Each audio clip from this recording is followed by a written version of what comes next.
كجرا نرفع جنة ما نفرفه ما تنقر كورو كم ترفه شو وايش نو ما سيجا شراني شو وايش ناجي تدور كون أرجليتا أنا سجمري فيديو سبرتي سوجته itu tinjirati sojete publiki asimiti enu ilalu danda وجدت enu ilalu danda واي ما كان يسي مناتنا الرب سيستي nisu sheman lanjut ani shema nisu hamma gafo biya galtuti shema wan nisu to kollen ka wasin kutamesi isa wene yo biya gal su soda damiti yo biya galumiti jechu fayo wanti tina beeku qabdu na ubachuu qabdu biyya galuu miti as ta'eeyyuu waan issi godhu nan godhaachu kan biyya galuu sodaadha siif jedhee biyya galuu sodaadha miti kana barbaadde amma isheen gaafa biyya galtuutti isheen dhiisu fayyo jaalalaan jiraadhu kabajaan jiraadhu abbaa manaa kee kabajiitii wajjin jiraadhu abbaa manaa kee kabajiitii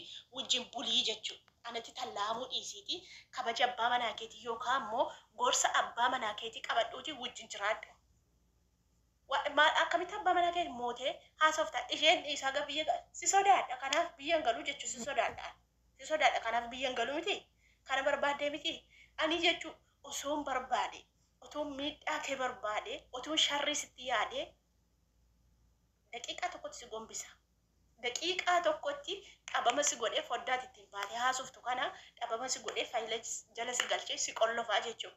Amma akka abbee loofii qollofeen dhufe bar abbee loofii guutummaan guutuutti qollofeen dhufe jechuudha nani dhee kaleessa maal jettiin ol baatee narratti daansii taphatte haada lagattu biidoo haada lagattu rakkoo hin qabu jedheetanii dhiise bakka sharri ittiin yaadu sharriillee ittiin fidu waan jedhamu nan dhiise jala muree jechuudha kaleessa ganama biidoon irratti dalagee hin dalanne ani immoo waan hin godhu afaaniin lafallafuu yookaan immoo afaaniin haasa osoo hin taane hojiin hin mul'isaa jechuudha. Kaleessa eeggaddas maatiin kiyyallee na beeku akka dhiiraatti hojjedha malee akka dubartiitti takkaa hojii hojjedheen beeku jechuudhaan dhagaa cabsaa qonnallee qotaa jechuudhaan maatii kiyyaa jechuudha akka dhiiraatti bula malee akka dubartiitti bulee hin beeku jechuudha. Abbeen maal gooti kaleessa narratti baateetu kushina madaamii keessa teesse narratti ililchite amma guutummaan guutuutti ishee qollofee lafa kaa'ee jechuudha. Mee akka isheen biidiyoo gadhi lammata biidiyoo narratti daladdu yookaan immoo biidiyoon irratti hojjettu hinuma ilaallaa jechuudha. Hinumaa ni dhee jechuudha. Kanaaf yoo silkiin see yuutuubiin see hojjetee hin sobdinaan jettu jechuudha. Yoo isheen biidiyoo lammatan irratti hojjette chaanaalii ishee irratti jechuudha. Isa dhumaa jechuun mastaqqaqaa miisajii isinitti agarsiisuu danda'a. Isa dhumaa mastaqqaqaa yoo isheen maqaa kiyya dha'uu dhiiste nan hiika. Ofii kiyya yoo hiike malee namni tokko eenyuun iyyuu hiikuu hin danda'u jechuudha. Qollofee hidhee lafa kaa'e jechuudha. Oliyyannoo guutuu waan hundumaa seera gugguute jechuudha. Ofii kooti of ta'ee waan isheen naan jette mata duree isheen irratti barreessite footoo isheen fayyadamte hundaatiin ishee qollofee ragaa guutummaa dhiyeeffadhe abbaa yuutuubiitti kasasee jechuudha. Ani firdi beeti isa biyya keessaa isa magaalaa keessan keessa isa naannoo keessan keessa namni naannoo wal kasasu miti yuutuubii irratti kasasee jechuudha. Abbaa yuutuubii irratti kasase fayyoo yoon barbaade isa seenna irratti barreessaa jirtu isa seenna irratti dubbachaa jirtu osoo hin barbaade isee kasasee isee hiisisuu nan danda'a jechuudha. Footoo kiyya fayyadamte waan ta'eef ragaa guutummaadhaan isee hiisisuu nan danda'a jechuudha. Garuu ani sharrii akkanas irratti hin yaadu. Maaliif haadha mucaatii daa'ima guddistii Itoophiyaa keessa jirti jedhee ishee dhiise malee isee hidhee kaa'uu nan danda'a jechuudha. Yoon hiike malee yoon dhiifama godhee fi isee hiike malee hiikamuu hin dandeessu jechuudha. Abbeeni hiikamuu hin dandeessu. Abbee loofiin beektu hiikamuu hin dandeessu. Yoon hiike malee ofii isheen of hiikuu hin dandeessu. Eessa yoo dadhayyuu jechuudha.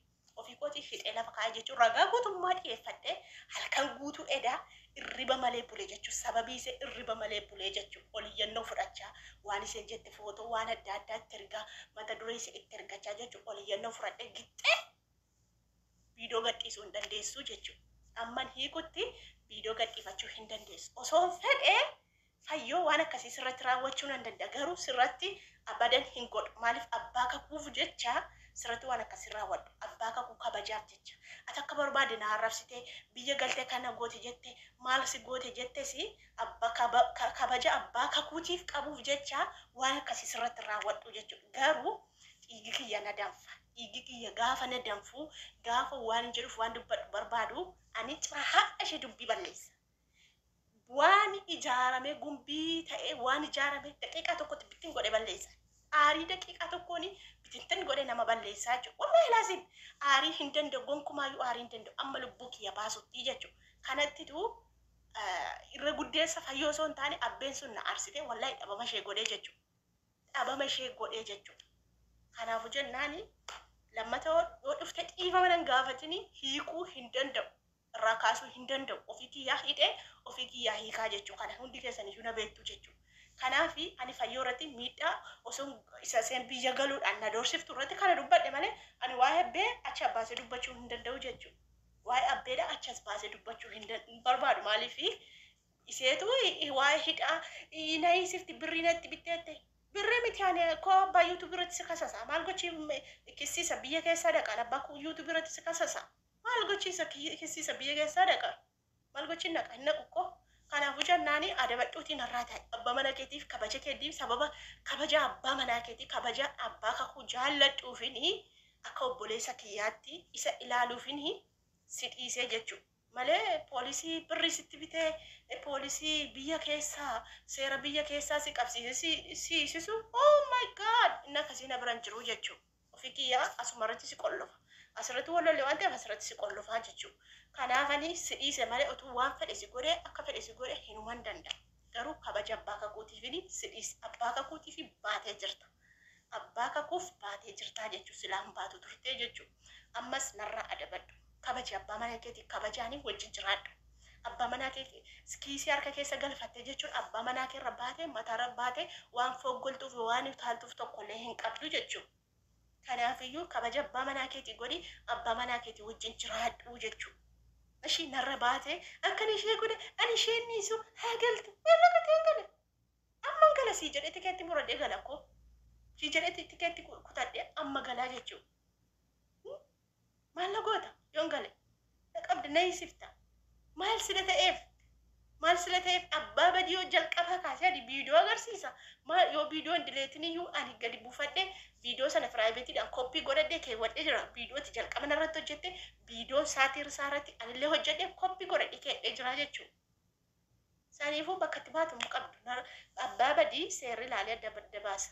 Achirratti waan akkasatu yoo dandeesse abbaa yuutuub irratti na kasasi ani qaddamee si kasasaa jechuudha. Kanaaf warroonni irratti foggoltanii kabaja abbaa manaa isheeti isheen hin qabne akkamitti abbaa manaati kabajaan teesse abbaa manaa kun akkasii fi akkasii jettee teesse ilaaf ilaamen itti naasoftu kan isheen mataa isaarra yaabdu jechuudha. Bar mataa isaarra korte bar hin moote. Ani itti naafte gaa'ela isheetti inaafare kun utuun itti naafee utuu ana qannaasisuu iyyuu barbaadde abbaa kakushaaku wanta akkasii jetteetu haasa'uu qabdi malee irra dhaabbattee harka kiisii keessa galfattee sammuu fagaarrii fi udduu walitti maxxanee fuullaa fi udduudhaa fagaara waliin beekamne wal jala deebi'e sana miti ilaaf ilaameen teesseetu haasoftii jechuu kan irratti bashannante akkana jettu jechuudha gonggodduun. Hin nyaatti bari ittiin goru jala dabarsee jechuudha. Haadha ilmaaniiti si qallaba kaanni. Si qallaba bar mana keessatti si qallabee si nyaachisaa haadha ilmaanii ta'an akkasii jetti jechuudha. Tokko immoo jechuudha warroonni as jala deemtanii koomentii jala kanatti barreessitan koomentii jala xinqaaqee isinitti kenna.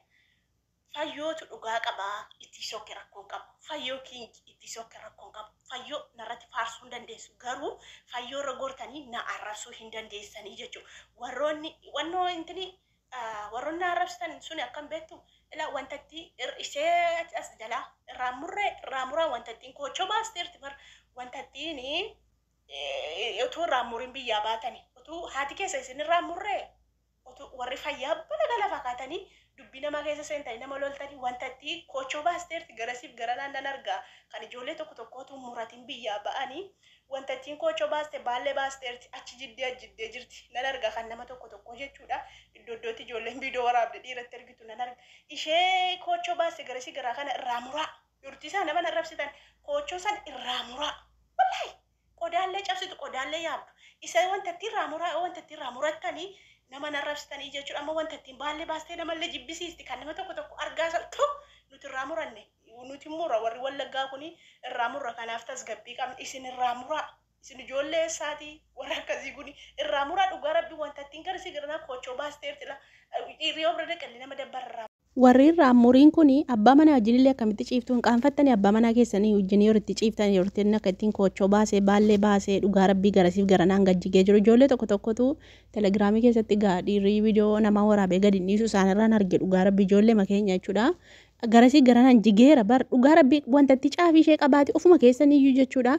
Nanna qabduu osoo hin taane ofuma keessaniini wanticha see baallee baastee koochoo baastee garasiif garanaan jiddee jirtu sana ofuma keessanii qabadhaati hirraa muraa maal jettaniiyyuu dhiiraa wajjin ciiftu isin akkasitti isinidha kan baallee baasee jechuudha. Isatu isin keessaa wal nyaata kanaafitu jechuudha koomentii jalatti anaaf fayyoo gidduu gortanii jechuudha nu harrabsitu jechuudha. Warroota kaan miti warroota kaan nagaa qabdi bar amma ijoolleen tokko nagaa qabdi isheen warra kan itti nama harrabsitu suni warri wanticha bar qodaallee yaabdi namallee yaabdi bar abbaa manaallee kabadaa gooteedhani bar warra akkasii kun isaanidha. Hinquuftulleedhan dhugaa rabbii hinquuftulleedhani kanaaf keessaa wal nyaatanatti fakkaate deema haadha keessanii haati keessanii muranni haadha keessanii nurraa murii jedhanii wanticha nurraa murii wal qixxeessii jedhanii warroota afaan baddanii maaloo haadha ishee maalitti haadha ishee jettanii akkasii jettan isiniif hin jedhe bar wal qixxeeffadhaa dhugaa rabbii wal qixxeessaa wantatti wal qixxaattee namallee xuxxanii namallee arrabsitanii abbaa dubbii adda baafattaniitu dubbattuu jechuudha. Kanaafuu jennaan nuti wal qixxeeffanneerra waan ta'eef wal qixxaachuu qabna yoosuu wal qixxaatte nama arrabsita waan ta'eef wal qixxeessaa wantatti dhugaa rabbii ishee dabar kan isin nyaanyaatee koomentiin taane nama barreessitanii otuu dubbii hubatanii dubbii lallaaxxanii jechuudha. A'uuzu billaahi minash sheexaanir rajiim akkamoottu dhiiraa wajjin saalfachaan ciistanii ammas dhiiraa wajjin dhugaa rabbii hortee akka ittiin itti baallee baasee bari koochoo baase koochoo subhaanallah.